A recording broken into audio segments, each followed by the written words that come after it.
Unit 12 শ্ৰমিক আৰু কৃষক এইটো চেপ্টাৰ আলোচনা কৰিম ওয়াৰ্কাৰ্স এন্ড পিজেন্টস জেনাৰেলি শ্ৰমিক বুলি কওঁতে ওয়াৰ্কাৰ্স যি হয় আমি যিকোনো এটা মানে এটা largest group in Indian society শ্ৰমিকে হোক আৰু কৃষক ওয়াৰ্কাৰ্স এন্ড পিজেন্টস দুটাই হ'ল কি এটা largest group in Indian society কিন্তু ওয়াৰ্কাৰ্স মিন্স মেক্সিমাম হ'ল কি এক্সপ্লইটেড যিবোৰ এক্সপ্লইটেড সেকশন তাকে ওয়াৰ্কাৰ্স বুলি কোৱা হয় বাট পিজেন্টস বুলি কওঁতে কনসিডাৰ্স মানে বহুত পুয়াৰ এন্ড ৰিচ সেকশনস দুটা ভাগতে যুক্ত হৈ আছে কৃষক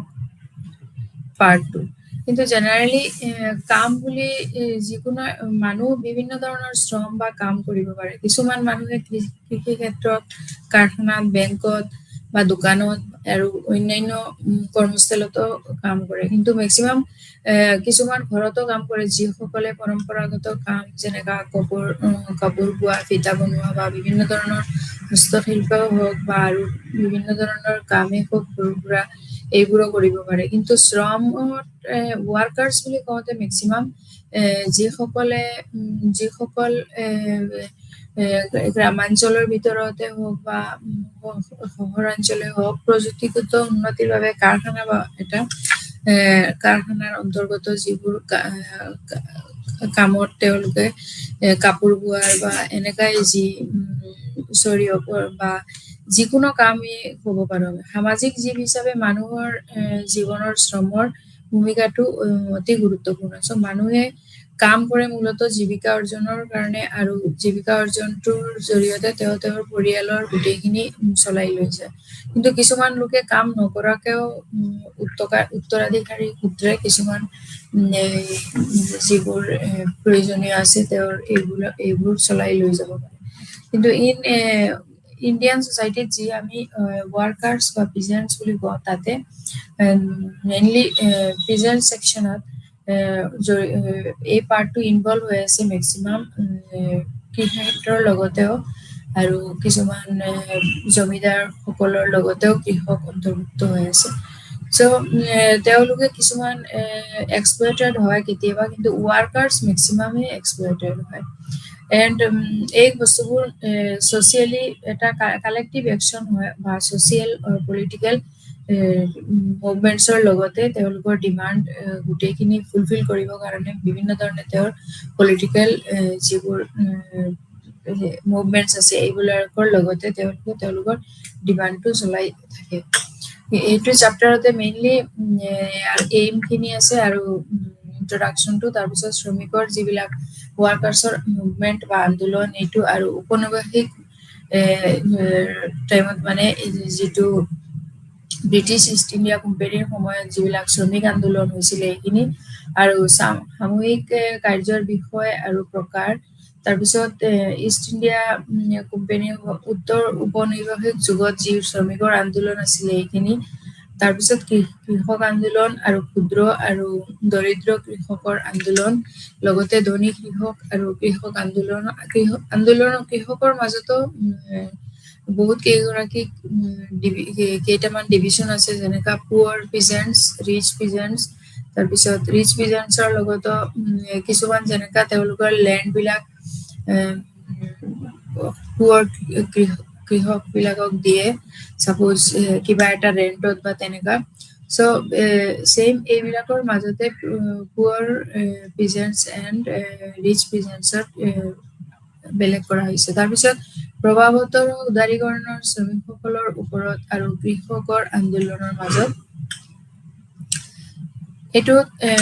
মেইনলি বিশ্লেষণ কৰক আৰু এই আন্দোলনসমূহৰ ৰাষ্ট্ৰৰ ওপৰত যিটো প্ৰভাৱ এইটো আলোচনা কৰা হৈছে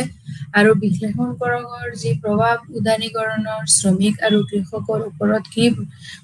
কেনেকা প্ৰভাৱ পৰিছে এইখিনিও আলোচনা কৰা হৈছে আৰু শ্ৰমিক আৰু কৃষকৰ যিবোৰ আন্দোলন আছে যেনেকা ওয়াৰ্কাৰ্ছৰ মুভমেণ্ট বহুত আছে তাৰপিছত পিজেন্টছৰো মুভমেণ্ট বহুত আছে যিবোৰ স্বাধীন প্ৰি ইণ্ডিপেণ্ডেন্স পিৰিয়ডতো আছে প্লাছ পোষ্ট ইণ্ডিপেণ্ডেন্স পিৰিয়ডতো কিছুমান আছে চ' এইবোৰ ব্যাখ্যা কৰা হৈছে শ্ৰমিক আৰু কৃষকৰ আন্দোলনৰ মাজত এতিয়া দুটাৰ মাজতে যিবোৰ পিজেন্টছ পুৱাৰ পিজেন্টছ আৰু ৰিচ পিজেন্টছৰ মাজত মেক্সিমাম যিবিলাক কেপিটেলিষ্ট ইকনমি বা এইবিলাকৰো এটা একশ্যন আছে, যিবিলাক তেতিয়া ব্ৰিটিছৰ সময়তে কিছুমান কেপিটেলিষ্ট আছিলে, তেওঁলোকে কৃষকসকলক থ্ৰু মানি ইউজ কৰিছে, আৰু যিবিলাকৰ বিনিময়ত কৃষকসকলক তেওঁলোকে যিমান পাব লগা হয় তেনেকুৱা দিয়া হোৱা নাই। এইবিলাকৰ ওপৰতে মেইনলি আন্দোলন বিলাক হৈ আছিলে, বিকজ তেওঁলোকক মিছ ইউজ কৰা হৈছিলে, আৰু তেওঁলোকে যিমান তেওঁলোকৰ পাবলগীয়া আছিলে এইখিনি বস্তু পোৱা নাছিলে। আৰু কিছুমান ক্ষেত্ৰত তেওঁলোকে টিনেটছ বুলি আমি ক'ব পাৰো, যিবিলাক টিনেটছৰ ক্ষেত্ৰত কি আছিলে, তেওঁলোকৰ মানে নিজৰ কোনো চেল্ফ লেণ্ড, তেওঁলোকৰ নিজৰ কোনো জমি নাই বা লেণ্ড নাই, আৰু তেওঁলোকে ৰেণ্টৰ মাজতে লেণ্ড খিনি লৈছিলে, যিটোৰ জৰিয়তে লেণ্ডৰ যি ওনাৰ আছিলে তেওঁকো দিব লগা আছিলে, প্লাছ বেছিকে দিব লগা আছিলে। জমিদাৰসকলে তেওঁলোকে কি কৰিছিলে, এক্সপ্লইট কৰিছিলে মেক্সিমাম। চ' শ্ৰমিক আৰু কৃষকসকলে মিলি ভাৰতীয়ৰ যিটো বৃহত্তম গোট গঠন কৰে সমাজ, এইটোতে তেওঁলোকে আছিলে, যিহেতু ভাৰত এখন কৃষি বিখ্যাত দেশ আছিলে, আৰু যেতিয়া শ্ৰমিকসকল বহুলাংশে শিক্ষিত অংশ কৃষকসকলৰ অন্তৰ্গত গঠিত দুখীয়া আৰু ধনী দুয়োটা শ্ৰেণীৰ লোকে তেওঁলোকে উত্থাপন কৰা বিষয়সমূহৰ প্ৰকৃতি বা তেওঁৰ নেতৃত্বৰ ওপৰতো নিৰ্ভৰ কৰে। এই বস্তুখিনি গোটেইখিনি মুঠতে অৰ্থনীতিৰ অৱস্থাৰ ওপৰত, সমাজৰ যি তেওঁলোকৰ অৰ্থনীতি অৱস্থা আছিলে সেইটোকো সেই স্থানখিনিয়ে দখল কৰি আছিলে। বিকজ যদি তেওঁলোকে কৃষকৰ যিটো সমাজ, এইটোতে যদি তেওঁলোকে বহুলাংশে শোষিত হৈ যায়, তেতিয়াহ'লে তেওঁলোকৰ শ্ৰমৰ বিপৰীতে যি পাব লগা আছিলে এইটো কমি আহে, আৰু এইটোৰ জৰিয়তে তেওঁলোকে তেওঁৰ পৰিবাৰখন চলাবলৈ যথেষ্ট তেওঁলোকে ভোগ কৰিব লাগিছিলে। আৰু এইবোৰৰ জৰিয়তে তেওঁলোকে মেক্সিমাম নেতৃত্বত থকা যিসকল আছিলে তেওঁলোকৰ ওচৰত হেল্প বিচাৰিছিলে, আৰু যাতে তেওঁলোকে তেওঁলোকৰ যিখিনি পাব লগা আছিলে সেইখিনি পাব পাৰে। আৰু ইয়াৰ ওপৰতো নিৰ্ভৰ কৰে তথ্য হয় নে নহয়, শ্ৰমিকসকলে নিয়োজিত হৈ আছিলে, সংগঠিত কৰা হৈছে, অসংগঠিত আছিলে। তাৰপিছত কৃষি বা ঔদ্যোগিক যিবিলাক চেক্টৰ, ইণ্ডাষ্ট্ৰিয়েল যিবিলাক স্মল স্কেল ইণ্ডাষ্ট্ৰি আছিলে, এইবিলাকত যেনেকুৱা সূতাৰ বা কাপোৰৰ যিবিলাক শিল্প আছিলে, এইবোৰতো তেওঁলোকে যথেষ্ট ৱাৰ্কাৰ্ছ হিচাপে কাম কৰি আছিলে। অকলে যে তেওঁ এজন কৃষক, দুখীয়া কৃষক নে ধনী কৃষক, এইটো পৰিচালনা অনলি যান্ত্ৰিক পুঁজিবাদী অৰ্থনীতি বা পিছপৰা সামন্তীয় অৰ্থনীতিৰ ওপৰতে নিৰ্ভৰ কৰি আছিলে। চ' ব্ৰিটিছে মেইনলি যেতিয়া ব্ৰিটিছ আছিলে, তেতিয়া দুইফালৰ পৰা তেওঁলোকে ভুগিব লগা হৈ আছিলে। ইন ওৱান চাইড তেওঁলোকে ব্ৰিটিছৰ ফালৰ পৰা তেওঁলোকে বিভিন্ন ধৰণৰ টেক্স, ৰেণ্ট এইবোৰ দিব লগা হৈ আছিলে। আকৌ তেওঁলোকে তাতে যিবিলাক পুঁজিবাদী যিবিলাক জমিদাৰ সকলে আছিলে, তেওঁলোকৰ পৰাও আকৌ ৰেণ্টত বহুত খিনি দিব লগা আছিলে। চ' এইবোৰৰ ক্ষেত্ৰত গৈ তেওঁলোকে যিমানখিনি তেওঁলোকৰ শোষিত হ'ব লগা আছিলে,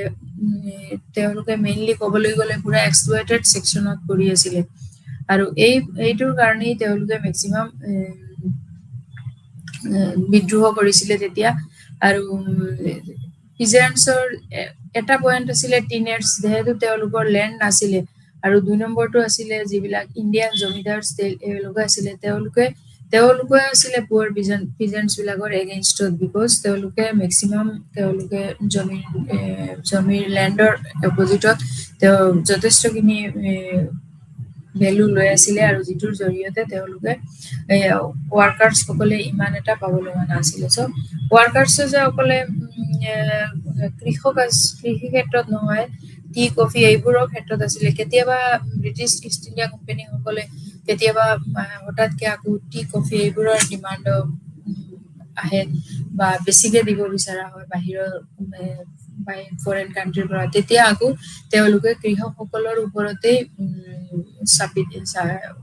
বেছিকে কাম বিলাক চাপি দিয়া হয়, যে এইটো নোহোৱাকে এইটো কৰিব লাগিব। এইটোৰ ক্ষেত্ৰতো আকৌ বেছিকে তেওঁলোকে শোষিত হৈ আছিলে। চ' কৃষকসকলে মুঠতে নিজৰ যে স্বাধীনভাৱে এটা তেওঁলোকৰ কৰ্মখিনি কৰি বা তেওঁৰ এটা ইনকাম বা যি তেওঁলোকে কৰিব পৰা এইখিনিত একোই কৰিব পৰা নাছিলে আৰু সেইটো কাৰণে যথেষ্ট পিছ পৰি আছিলে।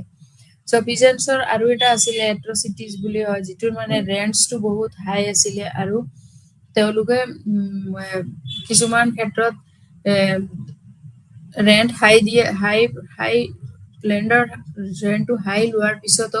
তেওঁলোকে যিটো কাম কৰিব লগা আছিলে এইটোৰ ক্ষেত্ৰতো তেওঁলোকক কিছুমান লেবাৰক আনপেইড বুলি কৰি থৈ দিছিলে, যিসকলক মানে যিহেতু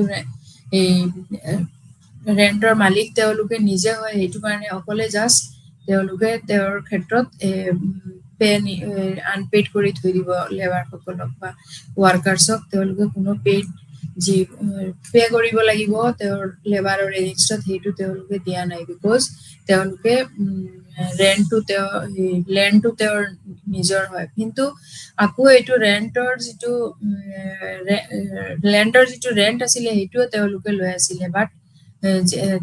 তথাপিও তেওঁৰ মালিকানাটো তেওঁ নিজে বিচাৰিছিলে যে আমি এইটোৰ মালিক হওঁ, চ' এইটোৰ ৰেণ্ট তেওঁলোকে পে নকৰে, ৱাৰ্কাৰ্ছৰ কোনো পে নকৰে তেওঁলোকে। চ' ছেইম এইবোৰ বস্তুৰ কাৰণে মেক্সিমাম ৱাৰ্কাৰ্ছসকলে বেছিকে মুভমেণ্টছ কৰি আছিলে। আৰু এই ৱাৰ্কাৰ মুভমেণ্টত ভাৰতৰ যিটো ৱাৰ্কাৰ মুভমেণ্ট আছিলে তাতে মেইনলি ডিভাইডেড ইনটু 2 phases, দুটা ফেজত ভাগ কৰা হৈছিলে। এটা হ'ল প্ৰি ইণ্ডিপেণ্ডেন্স পিৰিয়ড আৰু এটা হ'ল পোষ্ট ইণ্ডিপেণ্ডেন্স পিৰিয়ড। ৱাৰ্কাৰৰ যিটো এই আন্দোলন আছিলে মুভমেণ্ট, এইটোৰ মাজত এটা স্বাধীনতাৰ আগৰ আছিলে আৰু এটা স্বাধীনতাৰ পিছৰ আছিলে মেইনলি। চ' ভাৰতৰ শ্ৰমিক আন্দোলনৰ এই দুটা পৰ্যায়তে ভাগ কৰিব পাৰিছে আৰু এটা পূৰ্বৰ যুগ, স্বাধীনতাৰ পূৰ্বৰ যুগ আছিলে আৰু এটা স্বাধীনতাৰ পিছৰ যুগ। চ' ঔপনিৱেশিক যুগৰ আন্দোলন এইটো আছিলে ভাৰতৰ যেতিয়া ব্ৰিটিছৰ আণ্ডাৰতে আছিলে, তেতিয়া যেনেকা আধুনিক শ্ৰমিক শ্ৰেণীয়ে তেতিয়া ৱাৰ্কাৰ্ছসকলে ভাৰতৰ যি আৱিৰ্ভাৱ ঘটালে তাৰ দ্বিতীয়জন যিবিলাক ইণ্ডাষ্ট্ৰিজ আছিলে, মডাৰ্ণ ইণ্ডাষ্ট্ৰিজ, তাৰপিছত railway, post office, Telegraph network, তাৰপিছত গাৰ্ডেন বা খনন, এইবোৰৰ ক্ষেত্ৰতো যথেষ্ট তেওঁলোকে পৰিশ্ৰম আন্দোলন আৰম্ভ হৈছিলে এইটো সময়তেই আৰু সংগঠিত কৰা হৈছিল যে এইটো দ্বিতীয় বিশ্বযুদ্ধৰ পিছতহে। চ' এই সংগঠিত কৰা হৈছে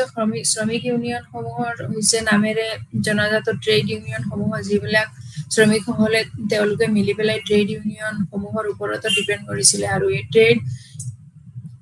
ইউনিয়নৰ জৰিয়তে তেওঁলোকে যথেষ্ট এটা হেল্প পাইছিলে শ্ৰমিকসকলে। যেনেকা সৰ্বভাৰতীয় ট্ৰেড ইউনিয়নৰ কংগ্ৰেছ AITUC গঠিত এইটো 1920 চনত। ইয়াৰ উদ্দেশ্য আছিলে মুঠতে সকলো সংগঠনৰ যিবিলাক কাৰ্যকলাপৰ সমন্বয় সাধন কৰা, প্ৰদেশসমূহৰ বা ভাৰতৰ স্বাৰ্থ আগুৱাই নিবলৈ ভাৰতৰ পৰিশ্ৰম, অৰ্থনৈতিক ক্ষেত্ৰত বা সামাজিক ক্ষেত্ৰ আৰু ৰাজনৈতিক বিষয় এই ক্ষেত্ৰসমূহত যথেষ্ট ডেভেলপমেণ্ট আনিবলৈও এইটোৰ উদ্দেশ্য আছিলে। তো যাতে কৃষকসকলেও এটা নিজৰ এটা অট'মেটিকেলি তেওঁলোকৰ নিউ এটা অৰ্গেনাইজেশ্যন কৰিব পাৰে, যিটোৰ জৰিয়তে তেওঁলোকে ব্ৰিটিছৰ লগতে এটা নিজৰ বস্তুবিলাক ডিমাণ্ড কৰিব পাৰে। এই চিৰিয়াছ ইকনমিক ডিপ্ৰেশ্যন তেতিয়া 1930ৰ পিছত এইটো ফেভাৰেবল এটা পিৰিয়ড আছিলে, য'ত growth of trade union movement of India growth union হৈছিলে তেতিয়া ট্ৰেড ইউনিয়নত। আৰু কমিউনিষ্টসকলেও ইয়াৰ এটা মেনুট কনস্পাৰেচি বুলি কৈছে, সেইটো বোম্বে টেক্সটাইলছৰ এইটোত ৱাৰ্কাৰসকলে যেতিয়া ষ্ট্ৰাইক কৰিছিলে 1929ত, সেইটোও ফেইল হৈছিলে। কিন্তু তেতিয়াহে মেনুট কনস্পিৰেচি কেছটো কমিউনিষ্টসকলে ইমপ্লিকেট কৰিছিলে। কিন্তু ইয়াৰ চিৰিয়াছ যিটো ইকনমিক ক্ষেত্ৰত তেওঁলোকে যথেষ্ট এটা ডিপ্ৰেশ্যনৰ ভাৱত আহি গৈছিলে আৰু যিটোৰ জৰিয়তে এই পিৰিয়ডটো ৱাৰ্কাৰ্ছসকলে এভইড কৰিছিলে। কিন্তু তেওঁলোকে এই লাৰ্জ স্কেল যিটো ইণ্ডাষ্ট্ৰীৰ ক্ষেত্ৰত এইটোৰ ক্ষেত্ৰত ইউনিয়ন মুভমেণ্টত যথেষ্টখিনিও তেওঁলোকে প্ৰিভেণ্ট কৰিছিলে চ' ডেট ৱৰ্কাৰ্ছসকলে তেওঁলোকৰ যিটো পে পাব লাগে সেইটো কমপ্লিটলি খিনি ধুনীয়াকে আৰু যিমান পাব লগা হয় ইমানে পাব লাগে সেইটো কাৰণে তেওঁলোকে যথেষ্ট এই এইটো সময়ত যিবিলাক অৰ্গেনাইজেশ্যন আছিলে এইবিলাকৰ লগতে যুক্ত হৈ আছিলে আৰু ছেকেণ্ড ৱৰ্ল্ড ৱাৰ সময়ত আকৌ ট্ৰেড ইউনিয়নছৰ লিডাৰ্ছ যিবিলাক আছিলে তেওঁলোকৰ মাজত আকৌ ডিভিজন আহি গ'ল আৰু এই কমিউনিষ্টে তেতিয়া নাজি এটাক বুলিও ছোভিয়েট ইউনিয়নত যিটো 1941ত হৈছিলে সেইটোৰো এটা অংশ আছিলে আৰু এই যুদ্ধৰ যিটো মেইনলি কাৰেক্টাৰে আছিলে এইটো আছিলে পিপুলছ ৱাৰ এইটো ইম্পাৰিয়েলিষ্ট ৱাৰ টু পিপুলছ ৱাৰ মানে জনসাধাৰণৰ যুদ্ধ বুলি সেইটো আছিলে যে জনসাধাৰণৰ কল্যাণৰ কাৰণে যিটো হয় সেইটো তাৰপিছত আইডিঅলজিকেল যিটো এফেক্ট আহিলে এইটোৰ মাজত ট্ৰেডত যথেষ্ট এফৰ্টছ আহিলে আৰু কিছুমান সিহঁতে ৰিলিফো কৰিলে আৰু কিন্তু গভৰ্ণমেণ্টৰ ডিফেন্সত ইণ্ডিয়াৰ গভৰ্ণমেণ্টৰ যিটো ৰুলছ আছিলে এইটোৰ ক্ষেত্ৰত কিছুমান ষ্ট্ৰাইক তাৰপিছত লক আউটছ এইবোৰে মেক্সিমাম হৈ গ'ল আৰু এইটোৰ জৰিয়তে ইউনিয়ন আৰু অৰ্গেনাইজ যিবিলাক ৱাৰ্কাৰ্ছ আছিলে তেওঁলোকৰ যথেষ্ট লছ হ'ল আৰু সেইটোৰ কাৰণে তেওঁলোকে আকৌ কিছুমান যিবিলাক মুভমেণ্ট আছিলে এইবিলাকত তেওঁলোকে যোগ কৰিছিলে আৰু এই এই মুভমেণ্ট বিলাকৰ জৰিয়তে তেওঁলোকে আকৌ যাতে যোনখিনি তেওঁলোকৰ লছ হৈ আছিলে বা ক্ষতিপূৰণ হৈ আছিলে ক্ষতি হৈ আছিলে এইখিনি তেওঁলোকে কভাৰ কৰিবলৈ চেষ্টা কৰিছিলে আকৌ the issues and the types of collective action এইটোৰ ক্ষেত্ৰত ভিতৰতে আকৌ 1920 চনত যিটো দ্বিতীয়াৰ্ধত একত্ৰীকৰণ হৈছিল বা বাওঁফালৰ দেশৰ মতাদৰ্শগত শক্তি আছিলে কিছুমান দেশত যিবোৰ তেওঁলোকে ৰিলেটেড আছিলে যেনে এক্সপৰ্ট ইম্পৰ্টৰ ক্ষেত্ৰত যেনেকা ইয়াৰ পৰা কিছুমান যিবিলাক এই ব্ৰিটিছ ইষ্ট ইণ্ডিয়া কোম্পেনীসকলে টি হওক আৰু কফি হওক যিবোৰ তেওঁলোকে বাহিৰৰ যিবিলাক বাণিজ্য বৃদ্ধিৰ কাৰণে যিবোৰ এক্সপৰ্ট ইম্পৰ্ট তেতিয়া কৰি আছিলে এইবোৰৰ ক্ষেত্ৰতো তেওঁলোকে এটা প্ৰভাৱশালী স্থান লাভ কৰাত সফল হৈছিলে চ' মধ্যপন্থীসকল আৰম্ভ কৰিলে এটা নতুন সংস্থা অল ইণ্ডিয়া ট্ৰেড ইউনিয়ন এইটোৰ জনাজাত ফেডাৰেশ্যনত বা এইটো সিহঁতে বনাইছিলে যাতে এইটো ইউনিয়নৰ জৰিয়তেও তেওঁলোকে কিছুমান নিজৰ ডিমাণ্ড বা ৱাৰ্কাৰ্ছসকলে তেওঁৰ যিবিলাক পাব লগা হয় এইখিনি ডিমাণ্ড কৰিব পাৰে চ' 1930 চনৰ দশকত আকৌ অনুকূল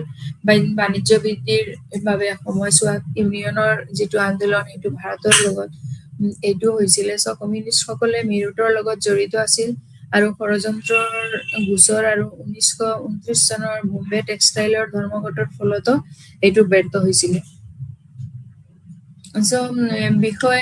আৰু সাময়িক কাৰ্যৰ প্ৰকাৰ আছিলে এইটো ইছ্যুজ আৰু দ্য টাইপছ অফ কালেক্টিভ যিবোৰ একশ্যন আছিলে যিবোৰ সাময়িক কাৰ্যৰ প্ৰকাৰ এইবোৰ যেনেকা শ্ৰমিক ধৰ্মঘটৰ কাৰণ হোৱাৰ মূল বিষয়সমূহ আছিলে মজুৰি বনাছ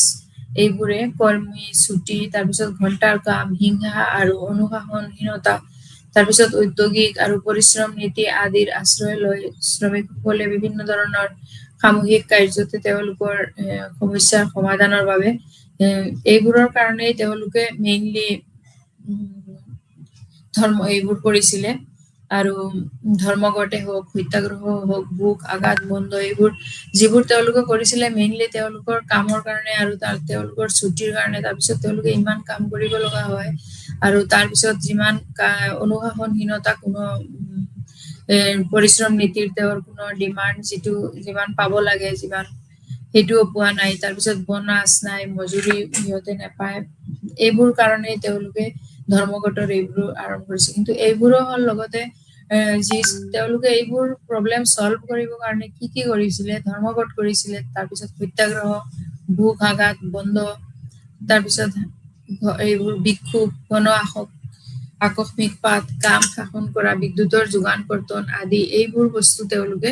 তেতিয়া মেক্সিমাম কৰিছিলে। তাৰপিছত মষ্ট কমন ফৰ্ম আছিলে ৱাৰ্কাৰ্ছৰ কালেক্টিভ একশ্যন আছিলে তেওঁলোকৰ ষ্ট্ৰাইক। তেওঁলোকে মেইনলি তেতিয়া ষ্ট্ৰাইক আৰম্ভ কৰিছিলে আৰু এইবোৰ এক্সাম্পলছ বিলাক যেনেকা railway, jute, plantation, mine, textiles এইবোৰ ষ্ট্ৰাইক চোৱাৰ কাৰণে প্ৰি ইণ্ডিপেণ্ডেঞ্চ পিৰিয়ডছত যথেষ্ট ষ্ট্ৰাইক কৰিছিলে। আৰু দ্য চেণ্টাৰ অফ দ্য ষ্ট্ৰাইকছৰ মেইনলি এইবিলাক ষ্ট্ৰাইকছৰ পইণ্টখিনি আছিলে প্লেচখিনি নাগপুৰ, আহমেদাবাদ, বোম্বে, মাদ্ৰাজ আৰু হাওৰা, তাৰপিছত কলকাতা এইবোৰ আছিলে। চ'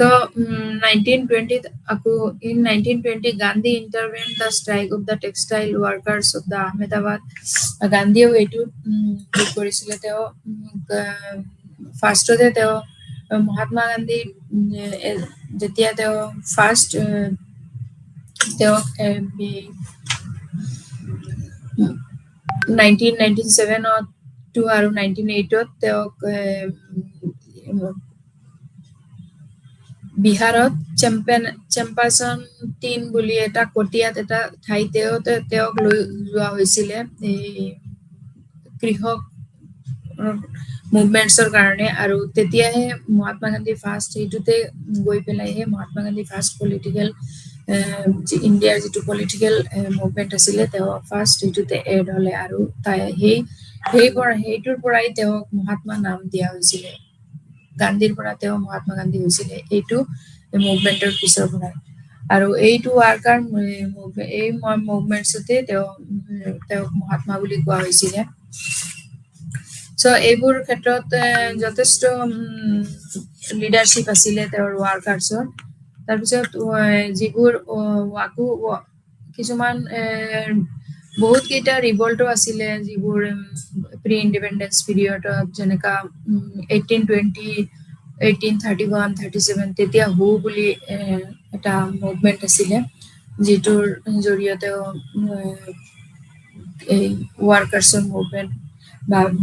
পিজেন্টছৰে হওক এইটোত মুভমেণ্টত তেওঁলোকে ইনক্লুড হৈছিলে। তাৰপিছত 1829 আকৌ কুল বুলি 1829 to 37 তেতিয়া কুল বুলি এটা মুভমেণ্ট আছিলে। তাৰপিছত 1855 পৰা 56 লৈকে সন্তান বুলি যি মুভমেণ্ট আছিলে। তেনেকুৱা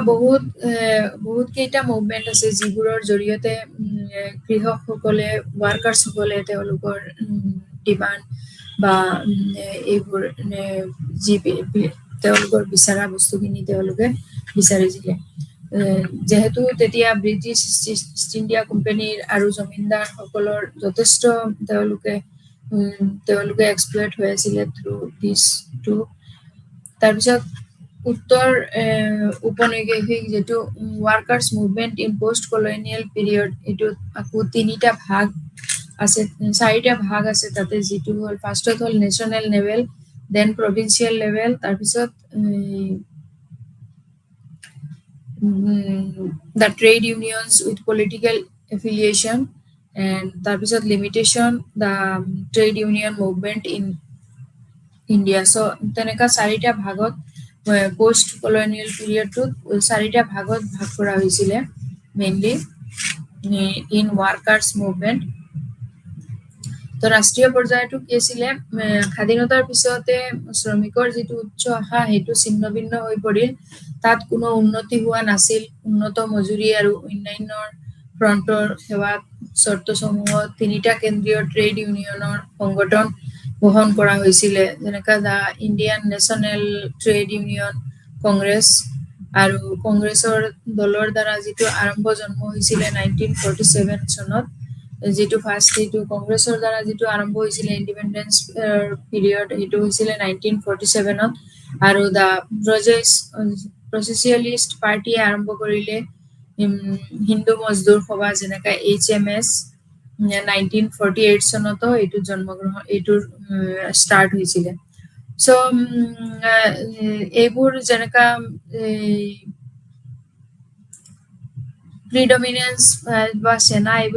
এইবিলাকৰ মেক্সিমাম ছাকচেছফুলি চেলেঞ্জ কৰিছিলে দত্ত, সামান্ত, তাৰপিছত এনিমিনেণ্ট এইবোৰৰ জৰিয়তে যেতিয়া ইমাৰ্জেঞ্চি 1975ত ইমাৰ্জেঞ্চিৰ সময়ত তেওঁলোকে এইটো আকৌ ৰিফিউজ কৰি তেওঁলোকে মিলিটেঞ্চিটো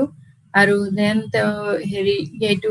দত্তা সামন্তক তেওঁ চেলেঞ্জ কৰিছিলে কাৰণে তাৰপিছত তেওঁক এইটো ইম্প'জ কৰি এইটো যিটো আন্দোলন হৈছিলে এইটোত মিলিটেঞ্চি আছিলে তেওঁক ডাইৰেক্টলি এৰেষ্ট কৰি তেওঁক জেললৈ দিয়া হৈছিলে আৰু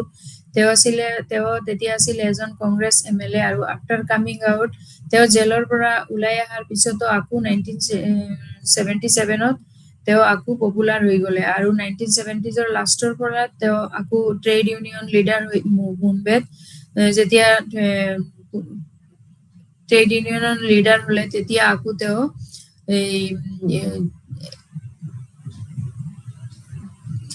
এই বস্তুবিলাকৰ যিটো ট্ৰেড ইউনিয়নৰ সংগঠন গ্ৰহণ কৰা হৈছিলে এইবিলাক আকৌ ফৰ্ম হৈ গ'ল চ' এইটোৰ পিছত আকৌ ইণ্ডিপেণ্ডেণ্ট ইউনিয়নৰ নেম যিখিনি এইটোক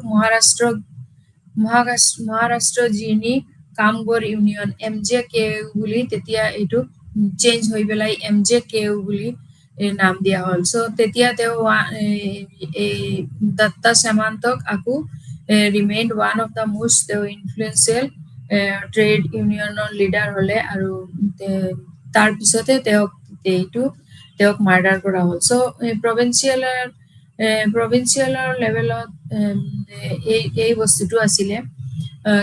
আকৌ যিটো ৰাষ্ট্ৰীয় লেভেলত সকলো প্ৰভিন্সিয়েল ফিগাৰ্ছ বিলাক যেনেকুৱা ৰিলিজ বা চিফ লেবাৰ কমিশনাৰ আছিলে 1994ত ভাৰতীয় মজদুৰ সংঘ BMS বুলি এইবোৰ সংঘৰ জৰিয়তে আকৌ বিজেপি একুৱাৰ্ড টোটেল 37 তেওঁলোকে মুঠতে 31 লাখৰ ওপৰতে ৱাৰ্কাৰ্ছক জোট মিলাই ললে আৰু তেওঁ টপ পজিশ্যনতে আহি গ'ল আৰু এই টপ পজিশ্যনৰে পিছৰ পৰা আকৌ যিটো কংগ্ৰেছ এফিলিয়েটেড বডি আছিলে তেওঁলোকেৰে তেতিয়া হ'ল 27 লাখ এইটো ছেকেণ্ড পজিশ্যনত চ' থাৰ্ড পজিশ্যন আকৌ CPSM বুলি হয় তেওঁলোকৰ মেম্বাৰশ্বিপত আকৌ 17 ৱাৰ্কাৰ্ছ চ' ৱাৰ্কাৰ্ছ বিলাকত তেনেকা ডিভাইড হৈ গ'ল আৰু তাৰ পিছত দা ফৰ্থ পজিশ্যন হ'ল HMS যিটো তেওঁলোকে ভাৰতীয় মজদুৰ সংঘ 1994ত এইটো এফিচিয়েটেড বিজেপি একুৱাৰ্ড এইটোত ৱাৰ্কাৰ্ছৰ তেওঁলোকে চবতকে বেছি পাৰ্ট হৈ গ'ল চ' ৰাষ্ট্ৰীয় নেশ্যনেল লেভেলত এইটোকে আছিলে তাৰপিছত অনুসৰি মুখ্যজনে প্ৰকাশ কৰা অস্থায়ীভাৱে পৰিসংখ্যালৈ এইটো পৰিসংখ্যাত আকৌ পৰিশ্ৰম আয়ুক্ত যদি 1994 চনত ভাৰতীয় মজদুৰ সংঘ যিটো হৈছে সেইটোৱে বিজেপিৰ মুঠ সদস্যৰ সংখ্যা চবতকে বেছি আছিলে আৰু ইয়াক সুৰক্ষিত কৰি ৰাখিছিলে শীৰ্ষস্থানত চ' এইবোৰ বস্তুৰ জৰিয়তে চতুৰ্থ স্থানত HMS ৰ দ্বাৰা উপভোগ কৰা হয় কিন্তু ফাইনেলি তেওঁলোকে তথাপিও এইটো নেশ্যনেল যিটো ট্ৰেড ইউনিয়নৰ আছিলে মানে INTUC এইটো কংগ্ৰেছ পাৰ্টিৰ যিটো বৰ্ণ হৈছিলে 1947 সেইটোৱে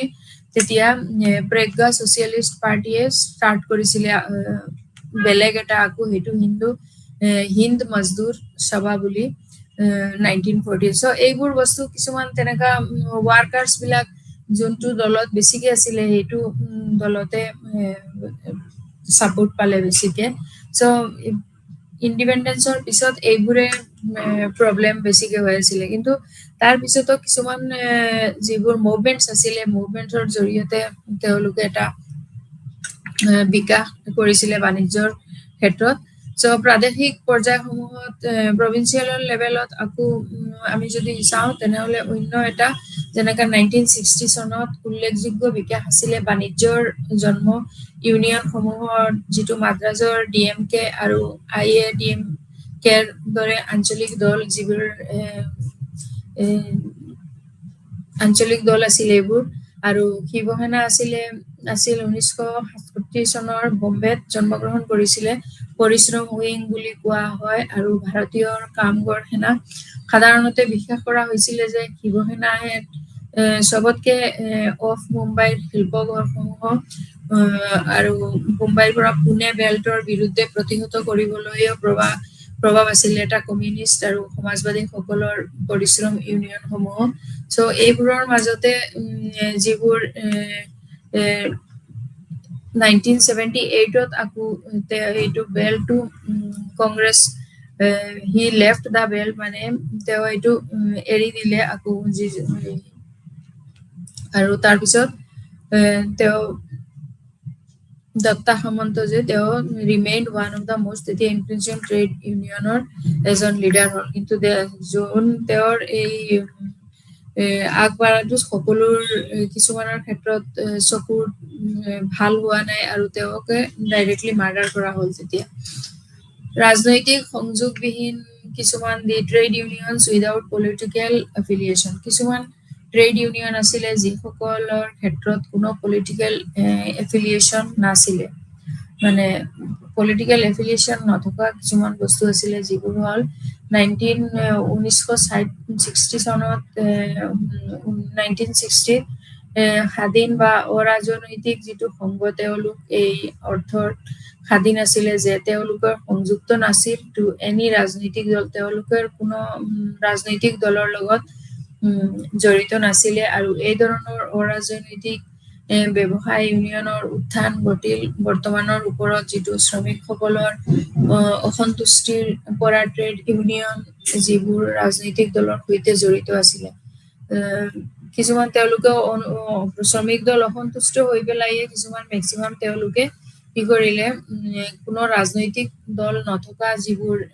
সংঘ আছিলে তেওঁলোকে তাতে যোগদান কৰিলে বিকজ ৰাজনৈতিক দলত যুক্ত হৈ পেলাই তেওঁলোকে কিছুমান বস্তু চালে যে এইবোৰ বস্তুত একো ডেভেলপমেণ্ট বা একো তেওঁলোকৰ সুবিধাৰ একো নাই অনলি পলিটিকেল যিবোৰ মুভমেণ্ট সেইবোৰে হৈ আছে চ' তেওঁলোকে কিছুমান যিবিলাক ৱাৰ্কাৰ্ছ আছিলে তেওঁলোকে উইদাউট যিটো য'ত কোনো ৰাজনৈতিক দল বা ফেডাৰেশ্যন নাছিলে তাতে তেওঁলোকে জইন কৰিলে আৰু নেতৃত্বৰ এই ইউনিয়নসমূহ বহুলাংশে শিক্ষিত মধ্যবিত্ত শ্ৰেণী যিবিলাক যিসকল মধ্যবিত্ত শ্ৰেণী আছিলে তেওঁলোকে ইয়াতে মেক্সিমাম যোগ কৰিছে আৰু এইবোৰৰ মাজত আকৌ কিছুমান এটা most important example আমি দিব পাৰো যেটো হল union which was not affiliated to political parties যেটো হল টেক্সটাইল ওয়ার্কার্স যি 1982 মুম্বাইত হৈছিলে আৰু এটো ৰাষ্ট্ৰীয় মিল মজদুৰ সংঘ RMMS আছিলে যেটো যি কোনো পলিটিক্যাল মুভমেন্টৰ লগত জড়িত নাছিলে আৰু তাৰ পিছত কিছুমান ওয়াৰ্কাৰ্ছ আৰু টেক্সটাইল ওয়াৰ্কাৰ্ছ আছিলে মুম্বাইত যিসকলে ষ্ট্ৰাইক কৰিছিলে 1982 জানুৱাৰীৰ 18ত তেওঁলোকে ডিসেটিসফাইড হৈছিলে ৰাষ্ট্ৰীয় মিল মজদুৰ সংঘৰ RMMS ৰ ওপৰত হৈ পেলাই ষ্ট্ৰাইক কৰিছিলে আৰু এটো INTUC ওয়াৰ্কাৰ্ছৰ জড়িয়তে হৈছিলে আৰু এইটোৰ তেওঁলোকে ৰেলী গৈছিলে বিহাইণ্ড MJ কেয়াৰ এইটোৰ দত্তা সামন্তৰ যিটো আছিলে MJ কেয়াৰ এইটোৰ এগেইনষ্টত তেওঁলোকে মহাৰাষ্ট্ৰ গিৰণী কামগৰ ইউনিয়ন যি আমি অলপ আগতে কৈছিলো MJ KU এইটোৰ এগেইনষ্টত সো কিছুমান বস্তু এনেকা ওয়াৰ্কাৰ্ছ সকলৰ মুভমেন্ট যিটো মেক্সিমাম মুম্বাইতে ষ্ট্ৰাইক বিলাক চলি আছিলে আৰু যদি দত্তা সামন্ত নাথাকিলেও তেওঁৰ ফেভাৰত কিছুমান ষ্ট্ৰাইক চলি আছিলে সো the strike এইটো rural areas of the maximum যিবোৰ ওয়াৰ্কাৰ্ছ বিলং কৰিছিলে তেওঁলোকৰ যেটো টেক্সটাইল ওয়াৰ্কাৰ্ছে হোক বা পুৱাৰ পিজেন্টছে হোক অৰ স্মল ফাৰ্মাৰছে হোক যিসকলৰ link both cities or village দুটাৰ লগতে আছিলে কিন্তু তেওঁলোকে সাফাৰ কৰি আছিলে সো দত্তা সামন্ত তেওঁ এইটো লিংক ৰুৰেল ইস্যুজৰ লগতে কৰিছিলে কাৰণে তেতিয়া তেওঁলোকৰ কিছুমান এগ্ৰিকালচাৰ যিবোৰ লেবাৰাৰ্ছ আছিলে তেওঁলোকেও হেতু এইবিলাক আন্দোলনত আহি যোগদান কৰিছিলে যদিও তেতিয়া দত্তা সামন্ত নাছিলে কিন্তু এই ষ্ট্ৰাইকছবোৰৰ মেক্সিমাম ৰিপ্ৰেজেন্ট কৰিছিলে ৰুৰেল এৰিয়াজত আৰু ৰুৰেল এৰিয়াজৰ ওয়াৰ্কাৰ্ছে বিলং কৰিছিলে আৰু এই টেক্সটাইল ওয়াৰ্কাৰ্ছে মেক্সিমাম তেওঁলোকে পুৱাৰ পিজেন্টছে বিলাকে আছিলে যিসকলে টেক্সটাইলত ওয়াৰ্ক কৰি আছিলে এই সকল পিজেন্টছ ওয়াৰ্কাৰৰ হৈ আছিলে চ' তেওঁলোকে এইটো এটা যথেষ্টখিনি ট্ৰাই কৰিছিলে, যিবোৰ তেওঁৰ এগ্ৰিকালচাৰেল লেবাৰে হওক বা টেক্সটাইল ৱাৰ্কাৰ্ছে হওক, এইবোৰৰ যাতে তেওঁলোকৰ ডিমাণ্ডছ একচেপ্টেড হয় এইটোৰ কাৰণে। কিন্তু দত্ত সামন্ত এইটো ট্ৰেড ইউনিয়নৰ লিডাৰ হিচাপত যিটো মুম্বাইত তেওঁ যিবোৰ কৰিছিলে, এইটো এটা মষ্ট ইনফ্লুৱেঞ্চিয়েল ট্ৰেড আছিলে। তেওঁৰ এটা মষ্ট ইনফ্লুৱেঞ্চিয়েল ট্ৰেড এইটো আছিলে। তাৰপিছত trade union limitations of the trade union movement India, এইটোৰ কিছুমান লিমিটেশন আছে ট্ৰেড ইউনিয়ন মুভমেণ্টৰ। আৰু ট্ৰেড ইউনিয়ন মুভমেণ্টৰ জৰিয়তে কিছুমান আমি এই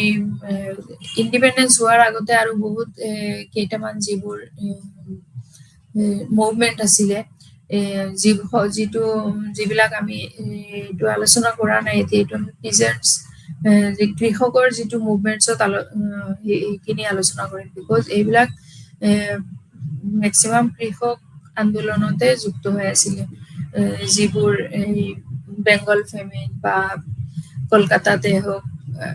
পাগলপন্থী যিবোৰ মুভমেণ্ট আছিলে, ইণ্ডিগ' ৰিভল্ট, তাৰপিছত এই দিগম্বৰ বিশ্বাস আৰু বিষ্ণু বিশ্বাসৰ নীল দৰ্পণ যিটো মুভমেণ্ট আছিলে, এই গোটেইবোৰ আমি যিটো পিজেণ্টছ মুভমেণ্ট আছিলে সেইখিনিতে আলোচনা কৰিম। চ' ইয়াতে ৱাৰ্কাৰ্ছ মুভমেণ্টছৰ পাৰ্টখিনি আমি, কিন্তু এই ৱাৰ্কাৰ্ছ মুভমেণ্টত কিছুমান পুৱাৰ পিজেণ্টছো ইনক্লুড হৈ আছে। কিন্তু আৰু ইণ্ডাষ্ট্ৰিতো যিবোৰ কিছুমান ৱাৰ্কাৰ্ছ হওক, স্মল ফাৰ্মাৰ্ছ, তেওঁলোকো ইনক্লুড হৈ আছে এইটো ৱাৰ্কাৰ্ছ মুভমেণ্টত। যদিও কিন্তু মুভমেণ্টছ বিলাক মেক্সিমাম পিজেণ্টছ মুভমেণ্টতে এড হৈ আছে। লিমিটেশনছ অফ দ্য ট্ৰেড ইউনিয়নৰ আন্দোলনৰ সীমাবদ্ধতা আছিলে কি, ভাৰতত ট্ৰেড ইউনিয়নৰ আন্দোলন বহু সীমাবদ্ধতাৰ সন্মুখীন হৈছে। যিটো ট্ৰেড ইউনিয়নৰ আন্দোলন হয়, বহু সীমাবদ্ধতাৰে সন্মুখীন হৈছে। কেৱল এটা সৰু শ্ৰমিক শ্ৰেণীৰ ভগ্নাংশতেই হৈছে সংগতি কৰা হৈছে এনেকা নহয়, আনকি সংগঠিত কৰা হৈছে খণ্ড ট্ৰেড ইউনিয়নৰ অংশগ্ৰহণ নকৰে বা আন্দোলনো কৰিব পাৰে। চ' ভাৰতীয় অৰ্থনীতি বহুলাংশে কৃষিভিত্তিক হয়। চ' কৃষক সমাজ আৰু কৃষিভিত্তিক পৰিশ্ৰমে ঋতুভিত্তিক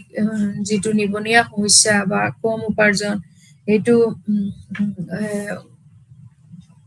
কৰ্মস্থানৰ সন্ধানতে চহৰলৈও কিছুমান উপাৰ্জনৰ ক্ষেত্ৰত গাঁৱৰ পৰা চহৰলৈ যাবলৈও বাধ্য হৈছে। কিন্তু মানুহে কেইবাটাও কাৰণত কাম কৰে। সকলে যে নিজৰ জীৱিকা নিৰ্বাহৰ বাবে নহয়, জীৱিকা নিৰ্বাহৰ বাবে আয় উপাৰ্জনো কৰিব পাৰে। আৰু কামত নিযুক্তি থাকিলে নিজস্ব যিটো মূল্যবোধজনিত যিটো মানসিক সন্তুষ্টি বৃদ্ধি পায় বা সমাজৰ অন্য লোকৰ লগতেও নিজকে সাৰ্থক ৰূপে যিটো জড়িত কৰি তুলিব পৰা যায়। তাৰপিছত ৰাষ্ট্ৰীয় যিটো আয় অৰ্জন,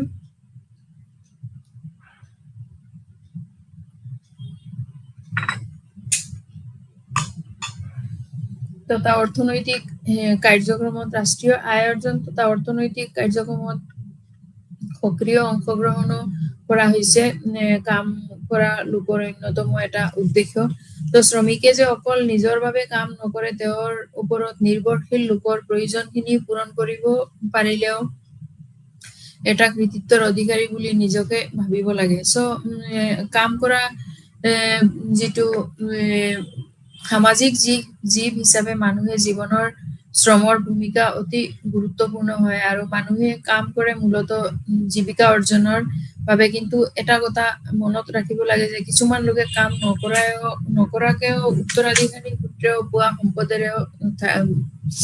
জীৱিকা নিৰ্বাহ কৰিব পাৰে। সেইবাবে মানুহে অকল জীৱিকা অৰ্জনৰ বাবেই কাম নকৰে। চ' মানুহে কেইবাটাও কাৰণত কাম কৰে, আৰু এই যিবোৰ আমি এতিয়া জাষ্ট পইণ্ট আউট কৰিলো, এইবোৰৰ কাৰণেও কাম কৰিব পাৰে। চ' কিছুমান শ্ৰম আছে যিবোৰ মানুহে বিভিন্ন ধৰণৰ কৃষি ক্ষেত্ৰতে হওক, কাৰখানাত, বেংকত, দোকানত বা অন্যান্য বেলেগ কৰ্মস্থলত কাম কৰে। কিন্তু আকৌ কিছুমানে ঘৰতো কাম কৰে, যিবোৰ অকল পৰম্পৰাগত কামে, যেনে বিভিন্ন ধৰণৰ হস্তশিল্প কামেই হওক, তদুপৰি আধুনিক বৃত্তি হয় যেনেকা প্ৰযুক্তিগত উন্নতিৰ বাবে কাৰখানা বা উদ্যোগ ভিত্তিক বিভিন্ন ধৰণৰ কাৰ্য গ্ৰামাঞ্চলৰ ঘৰৰ ভিতৰতে কৰাটো সম্ভৱ হৈছে। চ' ক্ষুদ্ৰ কৃষক আৰু কৃষক ভিত্তিক পৰিশ্ৰমৰ ঋতুভিত্তিক নিবনুৱা সমস্যা এইবিলাকৰ বস্তুত কম উপাৰ্জন হলেও তেওঁলোকে কি কৰে কৰ্মসংস্থানৰ সন্ধানত যদিও কোনো ইনকামৰ অলপ লেছ হলেও তেওঁলোকে তেওঁৰ কৰ্মসংস্থানৰ সন্ধানত সেইটো চহৰলৈ যায়। চ' ট্ৰেড ইউনিয়ন এইটো এটা উইকনেছ, ট্ৰেড ইউনিয়নৰ এটা ডাঙৰ উইকনেছ হ'ল কি ট্ৰেড ইউনিয়ন ইজ পুৱাৰ ফিনান্স। এইটো এটা হ'ল পুৱাৰ ফিনান্স, য'ত এইটো ফেক্টটো কিহৰ কাৰণে ৱাৰ্কিং ক্লাছ, ইণ্ডিয়াৰ যিটো ৱাৰ্কিং ক্লাছ হয় এইটো পপুলেশ্যনৰ অলপ অংশই মেইন এইটো স্মল পাৰ্ট অফ পপুলেশ্যন এইটো মেক্সিমাম হয় আৰু বাট মেইন যিটো মেম্বাৰশ্বিপ বা ইণ্ডিয়ান ৱাৰ্কাৰ্ছৰ এইটো স্মল হয় যদি আমি বেলেগ নাম্বাৰছৰ লগত কম্পেৰিজন কৰোঁ। আৰু এনাডাৰ উইকনেছ হ'ল ট্ৰেড ইউনিয়ন মুভমেণ্টৰ যিটো ডমিনেন্স বা লিডাৰশ্বিপ ফ্ৰম আউটচাইড, যিটো বাহিৰৰ পৰা। চ' দ্য মেইন ৰিজন হ'ল যে এইটো lack of education among the মেক্সিমামেই হ'ল কি lack of education among the poor workers. Poor ৱাৰ্কাৰ্ছৰ মাজত they are illiterate maximum. Due to the illiterate, they have less knowledge, তেওঁলোকৰ knowledge-টো কম আৰু এইটোৰ কাৰণে তেওঁলোকে চাফাৰ কৰিবলগীয়া হয় বেছিকে। চ' মষ্টলি লিডাৰশ্বিপ যিবোৰ আছে তেওঁলোকে প্ৰফেচনেল পলিটিচিয়ান হয় আৰু তেওঁলোকে নিজৰ যিটো লিডাৰশ্বিপৰ যিটো থ্ৰুতে যিটো তেওঁৰ বেনিফিট হয় সেইটোৱে তেওঁলোকে বিচাৰিব। চ' ডেট এইটো ৱাৰ্কিং ক্লাছত মেক্সিমাম চাফাৰ কৰিব লগা হয় আৰু ডিউ টু দা এইটোৰ কাৰণেই পাৰ্চন কি কৰে লাষ্টত ৱাৰ্কাৰ্ছ বিলাক এৱেৰ হৈ যায় যে তেওঁলোকৰ এইটোৰ জৰিয়তে যে আমি এই লিডাৰৰ জৰিয়তে আমাৰ এই কামখিনি হোৱা নাই। চ' তেওঁলোকে বিভিন্ন ধৰণৰ মুভমেণ্টছ কৰি থাকে। চ' মেক্সিমাম এইবোৰতে কিছুমান মুভমেণ্টছ আছে আকৌ পিজেন্টছ যিটো পিজেন্টছ মুভমেণ্টত আছে স্মল আৰু পুৱাৰ মুভমেণ্টছ বা আৰু যেনেকা পিজেন্টছৰ ৰিভলভিং যিবিলাক লেণ্ড লৰ্ড বা মানি লেণ্ডাৰ্ছ এইবিলাক যিবিলাক তেওঁলোকে টিনেটছৰ পৰা যেনেকা নিজৰ ৰেণ্টত লেণ্ড লৈ তেওঁ যথেষ্টখিনি লছ হোৱা ভুক্তভোগীসকল তেওঁলোকে যেতিয়া তেওঁলোকে কমপ্লিটলি জানিব লগা হয় যে আমি এই বস্তুটোৰ কাৰণেই আমি ইমান লজাৰ হৈছো, সেইটো সময়লৈকে তেওঁ অলৰেডি তেওঁৰ ইমান কেপিটেল নাথাকে যে আকৌ তেওঁ কিবা এটা নতুনকে ষ্টাৰ্ট কৰিব। চ' চেম তেনেকা কিছুমান ডিউ টু ইলিটাৰেচি পঢ়া শুনাৰ ক্ষেত্ৰতো তেওঁলোকে এইটো ফিউচাৰৰ কাৰণে তেওঁলোকে ইমান চিন্তা নকৰাকে এইটো বস্তু তেওঁলোকে চাফাৰ কৰিব লগা হয়। আৰু ফাৰ্ষ্টতে প্ৰি ইণ্ডিপেণ্ডেন্স পিৰিয়ডত যিটো উপনিৱেশতাবাদ আৰু ইণ্ডিয়ান যিবিলাক জমিনদাৰ আছিলে এইসকলৰ কাৰণে যিবোৰ চাফাৰ কৰিছে পুৱাৰ পিজেন্টছ সকলে এইটো এটা যথেষ্ট মানে বেছি আছিলে আৰু এইটোৰ জৰিয়তে যিবোৰ জমিদাৰী চিষ্টেম আছিলে বা আইতবাৰী যিবোৰ চিষ্টেম এইবোৰ চিষ্টেমৰ জৰিয়তে অনলি ব্ৰিটিছ এইবোৰ অনলি চাফাৰ হৈছিলে তেওঁলোকে অনলি ব্ৰিটিছ গভৰ্ণমেণ্টৰ অত্যাচাৰৰ কাৰণে, যিবোৰ এইটো তেতিয়া হৈছিলে এইবোৰ ব্ৰিটিছ অত্যাচাৰৰ কাৰণে বেছি হৈছিলে। আৰু তাৰপিছতো তেওঁলোকে যে অকলে ইণ্ডিয়াত যি পচিবল সেইটো খেতি কৰিব তেনেকা নহয়, তেওঁলোকে যিটো বাহিৰত তেওঁলোকে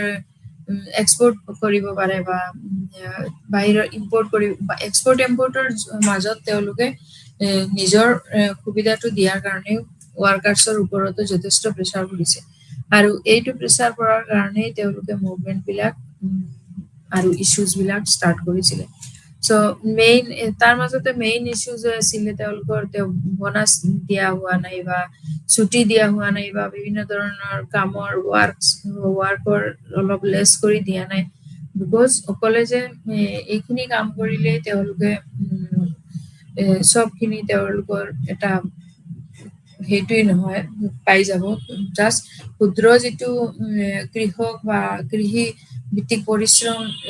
ভিত্তিক নিবনুৱা সমস্যা এইটোও তেওঁলোকৰ এটা মেইন আছিলে যে আমি এইটোৰ জৰিয়তে যাতে কমপ্লিট ডিপেণ্ডেণ্ট নহওঁ আৰু কিবা কিন্তু তেওঁলোকৰ ডেভেলপমেণ্টৰ ফালে কোনো তেতিয়া ব্ৰিটিছ যিবিলাক গভৰ্ণমেণ্ট আছিলে বা জমিনদাৰী চিষ্টেম আছিলে তেওঁলোকে চোৱা নাছিলে তেওঁলোকে অনলি ব্ৰিটিছ বা জমিনদাৰী যিবোৰ ইণ্ডিয়ান যিবোৰ জমিনদাৰ আছিলে তেওঁলোকে মিলি গৈছিলে আৰু তেওঁলোক মিলি পেলাইয়ে তেওঁ যথেষ্ট টৰ্চাৰ কৰিছিলে যিবিলাক ৱাৰ্কাৰ্ছ আছিলে পুৱাৰ পিজেণ্টছ আছিলে যিটোৰ কাৰণে তেওঁলোকে যিবিলাক সমাজত যিটো যিমান উন্নতি হ'ব লগা আছিলে বা পলিটিকেলি ইকনমিকেলি যিমান স্বাৱলম্বী কৃষকসকল বা ৱাৰ্কাৰ্ছসকল যিমান স্বাৱলম্বী হ'ব লাগিছিলে সেইখিনি হ'ব পৰা নাছিলে আৰু এইটো হ'ব পৰা নোৱাৰাৰ কাৰণে তেওঁলোকে আন্দোলনবিলাক যুক্ত বিচাৰিছিলে আন্দোলনক এড হ'বলৈ চ' কিছুমান ক্ষেত্ৰত যিবোৰ ৱাৰ্কাৰ্ছ আৰু পিজেণ্টছ আছিলে তেওঁলোকৰ যিটো গ্ৰুপ আছিলে ইণ্ডিয়ান ছ'চাইটিত এইটোৰ মাজতো কিছুমান ভাগাভাগি হ'ল যিবোৰ ব্ৰিটিছৰ আৰু যিবিলাক ইণ্ডিয়ান জমিদাৰ আছিলে তেওঁলোকৰ উৎপাতেদি এই বস্তুখিনিত ছেপাৰেট কৰা হৈছিলে আৰু কিছুমান যেনেকা ৱাৰ্কাৰ্ছ মেক্সিমাম তেওঁলোকে কিছুমান এংগেজ আছিলে অৰ্গেনাইজড যিবিলাক ৱাৰ্ক আছিলে এইবিলাকত কিছুমান আছিলে আনঅৰ্গেনাইজড ৱাৰ্কছত আৰু কিছুমান আছিলে এগ্ৰাৰিয়ানত আৰু কিছুমান ইণ্ডাষ্ট্ৰিয়েল ছেক্টৰ চ' মুঠতে সকলো ক্ষেত্ৰতে ৱাৰ্কাৰ্ছ যিসকল আছিলে তেওঁলোকে চাফাৰ কৰি আছিলে আৰু এই কেপিটেলিষ্ট ইকনমিৰ কাৰণে তেওঁলোকে যথেষ্ট বেকগ্ৰাউণ্ডত আছিলে আৰু এই বেকগ্ৰাউণ্ডৰ কাৰণে এইটো ৱাৰ্কাৰ্ছ এণ্ড পিজেণ্টছ চাফাৰ কৰি আছিলে আৰু তেওঁলোকে মুভমেণ্টত আগবাঢ়ি গৈছিলে চ' কিছুমান ক্ষেত্ৰত আকৌ কিছুমান অকলে মুভমেণ্টেই কৰা নাই তেওঁলোকে ইণ্ডিয়ান ৰুলছৰ এইবোৰ যিবোৰ গভৰ্ণমেণ্টৰ যিবিলাক ডিফেন্সত আছিল এইবোৰৰ ক্ষেত্ৰতো তেওঁলোকে হেল্প বিচাৰিছিলে আৰু যিবোৰ প্ৰভিবিটেড তেওঁলোকৰ ষ্ট্ৰাইকছ বা লকআউটছ এইবোৰৰ ক্ষেত্ৰতো তেওঁলোকে ইউনিয়নৰ পৰা বা অৰ্গেনাইজড ৱাৰ্কাৰ্ছৰো তেওঁলোকে হেল্প বিচাৰিছিলে আৰু এইবোৰৰ ক্ষেত্ৰত মিলাইহে তেওঁলোকে নিজৰ যিমানখিনি চাফাৰ কৰিব লগা আছিলে এইখিনি তেওঁলোকে চাফাৰ কৰিছিলে আৰু যিটো স্বাধীনতাৰ পিছত শ্ৰমিকৰ যি উচ্চ আশা আছিলে স্বাধীনতাৰ আগত যিবিলাক তেওঁলোকৰ এটা উচ্চ আশা আছিলে শ্ৰমিকসকলৰ বা এই ৱাৰ্কাৰসকলৰ সেই আশাটো তেওঁলোকৰ ছিন্ন ভিন্ন হৈ পৰিছিলে বিকজ তেওঁলোকে এটা স্বাধীনতাৰ আগত যেনেকা চাফাৰ কৰি আছিলে ব্ৰিটিছৰ জৰিয়তে বা উপনিৱেশতাৰ জৰিয়তে আৰু কিছুমান ইণ্ডিয়ান জমিনদাৰৰ জৰিয়তে তেওঁলোকে ভাবিছিলে যে আফটাৰ ইণ্ডিপেণ্ডেন্স মে বি গোটেই বস্তুবোৰ চিষ্টেমেটিক হৈ যাব আৰু তেওঁলোকে ইমান চাফাৰ কৰিব নালাগে চ' গোটেই বস্তুখিনি তেওঁলোকৰে আহি যাব কিন্তু তেনেকা হোৱা নাই স্বাধীনতাৰ পিছতো শ্ৰমিকসকলৰ একো এইবোৰ চাই আৰু বেছি বেয়া হৈ গ'ল যে তাতে কোনো উন্নত মজুৰি বা অন্যান্য ফ্ৰণ্ট সেৱাৰ যিবিলাক কেন্দ্ৰীয় ট্ৰেড ইউনিয়ন সংগঠন এইবোৰ গ্ৰহণ কৰিছিলে এইবিলাকত একোৱেই তেনেকা যে তেওঁলোকৰ উন্নতি হ'ব সেইটো একো চিষ্টেমে নাই চ' তেওঁলোকে যথেষ্ট এটা শ্ৰমিকসকলে নিজৰ যিবিলাক কাম বা ৱাৰ্ক আছিলে এইবোৰক তেওঁলোকে তেতিয়া বেলেগ বেলেগ কামবিলাকত বিচাৰিছিলে যাবলৈ আৰু যিবিলাক মেইন চিটি যিসকল আছিলে সেইবিলাকতে আকৌ তেওঁলোকে কিছুমান ষ্ট্ৰাইক অৰ নিজৰ ডিমাণ্ডখিনিও বিচাৰিছিলে চ' ডেট তেওঁলোকে তেওঁৰ পষ্টটো এজ এ লিভিং মেড তেওঁ ৱাৰ্কাৰ্ছ হিচাপে পাই থাকে আৰু তেওঁৰ এইটোৰ জৰিয়তে যাতে তেওঁলোকে শান্তিত থাকিব পাৰে চ' গভৰ্ণমেণ্টৰ ফালৰ পৰা যিটো ইণ্ডিয়ান ৰুলছ আছিলে তেওঁলোকে যিবিলাক ষ্ট্ৰাইক লকডাউন আছিলে এইবোৰত তেওঁলোকে ইউনিয়ন বা আনঅৰ্গেনাইজ যিবিলাক ৱাৰ্কাৰ্ছ আছিলে তেওঁলোকক তেনেকা একো চাপৰ্ট দিয়া নাই, যিবিলাক জৰিয়তে তেওঁ নিজৰ কাম ইণ্ডাষ্ট্ৰী বিলাকত তেওঁলোকে কৰিব পাৰে। চ' সেইটো সময়ত ডেভেলপিং চিষ্টেমটো ইণ্ডিপেণ্ডেঞ্চৰ পিৰিয়ডৰ লগে লগে ডেভেলপিং যিবোৰ এ, ইমান ডেভেলপ হোৱা নাছিলে এইটো সময়ত যথেষ্ট এটা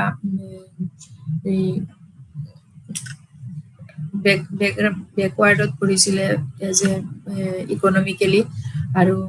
এইটোৰ বেকৱাৰ্ডনেছৰ কাৰণেও এইবিলাক বস্তুত তেওঁলোকে তেনেকা কাম বিচাৰি পোৱা নাছিলে। চ' সেইটো ক্ষেত্ৰত গৈ আকৌ এই মহাত্মা গান্ধীয়ে যথেষ্ট স্মল স্কেল যিবিলাক ৱাৰ্ক আছিলে এইবিলাক ইম্পৰ্টেঞ্চ দিছিলে। তেওঁলোকে যে সকলোৱে নিজৰ কামটো সহজে নিজে কৰিব লাগে, যাতে কোনো কেপিটেলিষ্ট বা একোৰ প্ৰয়োজন নাই, আৰু ইণ্ডিয়াখন যাতে নিজে নিজৰ কামখিনি চবে কৰিব পাৰে, আৰু সেইটোৰ কাৰণে যাতে কোনো বেলেগৰ ওপৰত ডিপেণ্ড হৈ পেলাই কেপিটেল বিচাৰিব লাগে বা কিবা এইটোৰ জৰিয়তে আমি কিবা আৰু অলপ ডিপেণ্ডেণ্ট হ'ব, নিজৰ ওপৰতে ডিপেণ্ডেণ্ট হ'ব পাৰো। এই তেনেকা কাম বিলাকে মহাত্মা গান্ধীয়ে কিছুমান কাম ওলাই দিয়া আছিলে for the citizens of India, আৰু এইবোৰৰ জৰিয়তে কিছুমান তেতিয়া সকলোৱে নহয় বাট মেক্সিমামে এইটো ট্ৰাই কৰিছিলে, আৰু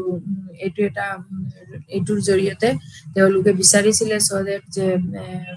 কিছুমান ডেভেলপমেণ্ট পচিবল হয়। চ' এইবোৰ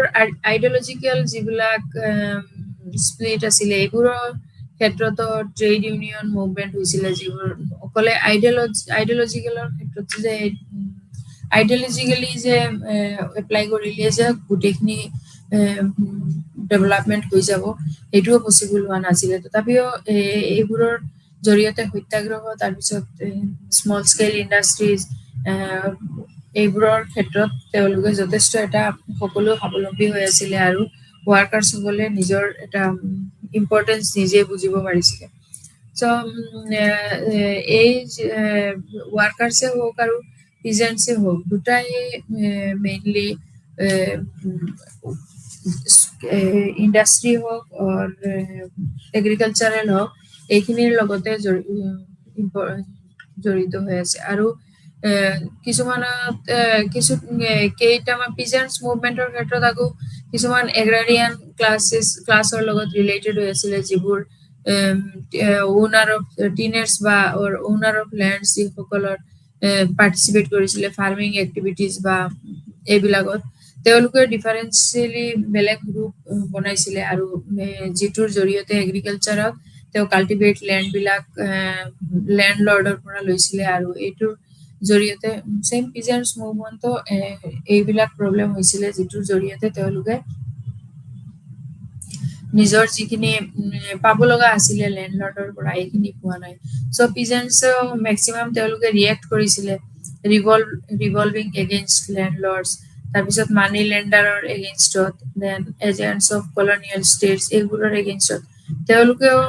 ৰিয়েক্ট কৰিছিলে ৰিভলভিং কৰিবৰ কাৰণে। আৰু লিডাৰশ্বিপৰ জৰিয়তে পিজেন্টছ মুভমেণ্ট প্ৰভাইড কৰা হৈছিলে, কিন্তু ৰুৰেল ইণ্টেলিজেন্সিয়া আৰু আৰবান ইণ্টেলিজেন্সিয়া এই দুটাৰ জৰিয়তে লিডাৰসকলকো এটা ইম্পৰ্টেঞ্চ দিয়া হৈছিলে যে যাতে পিজেন্টছৰ মুভমেণ্টখিনি চলি থাকিব পাৰে আৰু যথেষ্টখিনি উন্নত হ'ব পাৰে। কিন্তু পিজেন্টছে মবিলাইজ কিছুমান অৰ্গেনাইজেশ্যন আছে তেওঁলোকে ছাপোৰ্ট কৰিছিলে, বাট কিছুমান অৰ্গেনাইজেশ্যন আছে যিসকলক পিজেন্টছে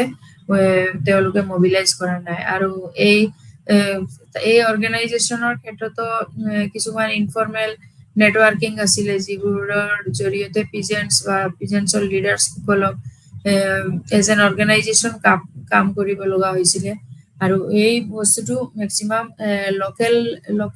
লোকেল ৰিভল্ট যিবোৰ এইবোৰৰ জৰিয়তে মেক্সিমাম এইবোৰ কোনো পলিটিকেল ডাইৰেক্টলি যে থ্ৰু চেন্ট্ৰেল বা তেনেকা নহয়, ষ্টেট নহয়, যিবোৰ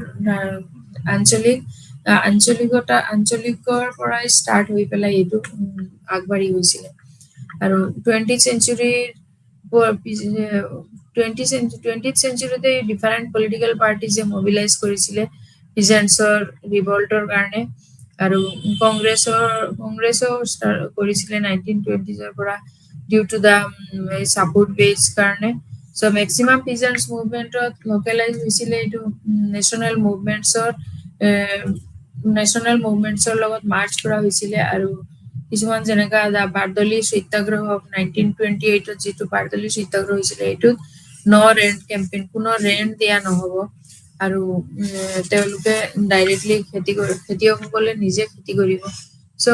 তেনেকুৱা বহুত কেইটা মুভমেণ্ট আছিলে যিবিলাক আমি নেক্সট ক্লাছত আলোচনা কৰিম পিজেন্টছৰ মুভমেণ্ট এটাৰ পিছত এটা মুভমেণ্টে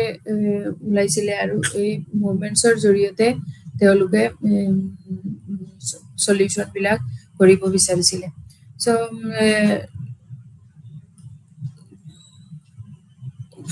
যিটো